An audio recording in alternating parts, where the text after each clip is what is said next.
Sa gitna ng pagbuhos ng mga motorista ngayong Semana Santa, ipinatupad na ng LTO ang no registration, no travel policy. Git naman ng MMDA, labag sa saligang batas ang patakarang ito.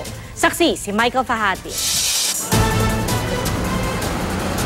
Tatlong mga bagong sasakyan agad ang pinara sa unang araw ng pinahigpit na pagpapatupad ng no registration, no travel policy na ito.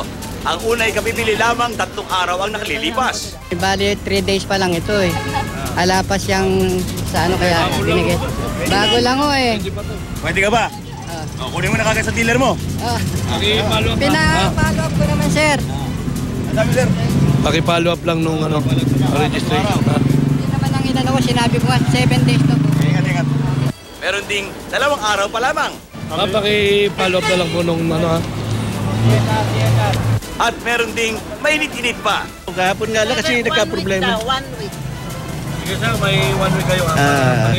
Ayos lang. Please, susundin ko naman.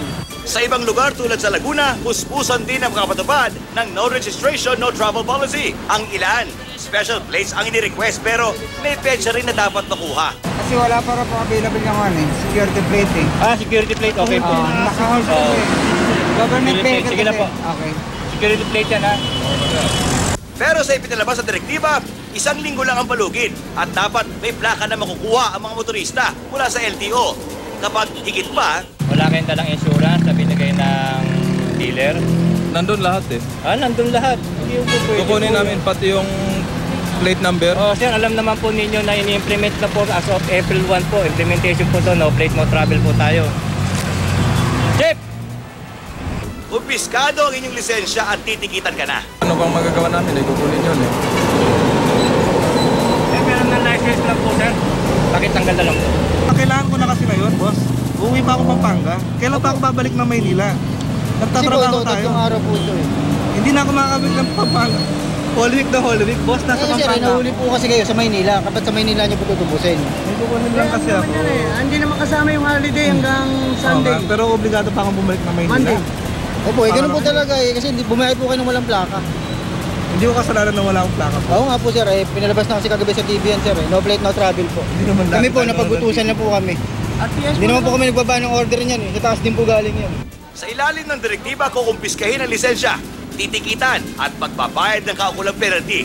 10,000 piso ang katapat na penalty at karagdagang 1,000 pa para sa reckless driving. May 5 araw ka para i-contest ang pagkakahuli kung ito ay kasalanan mo o ng iyong dealer. At kapag sobra na sa tagal o lagpas ng 37 days for impounding ng sasakyan tulad sa mga ito, dahil panigurado ng LTO ay sapat ang plaka at walang dahilan na hindi makuha ito sa takdang oras. Ito ang isinasailalim sa investigasyon. Yung Isuzu po, nagpadala pa ng sasakyan doon para ikarga yung plaka. Alang binigay na plaka, ang binigay papel. Certification. Ngayon po, hinuhuli kami kasi wala kang plaka. Kung ang may kasalanan yan, si ka-dealer, dapat si dealer managot. Ngayon, kung kasalanan mo naman, ay siyempre, ikaw yung may kasalanan. Pero sinisigurado ko sa'yo na hindi kasalanan ng LTO kasi ang dami naman namin plaka na. Kanina nagpahayag si MMDA chairman na hindi sila makikilahok sa paghuli sa no registration, no travel policy ng LTO dahil anyay unconstitutional ang pagkapatupad na ito ng LTO. Nakalagay sa saligang batas natin no one can be deprived of his life, liberty, or property without due process of law. Ito, ari-arian to, personal property ito na hindi magamit ng ating mga kababayan dahil lamang sa isang pulisiya na hindi nila alam. Ito yung mga kababayan natin, nagpundar sila, nagsumikap para makabili ng sasakyan, naguhulog buwan-buwan. Anong kasalanan nila na wala silang plaka ngayon?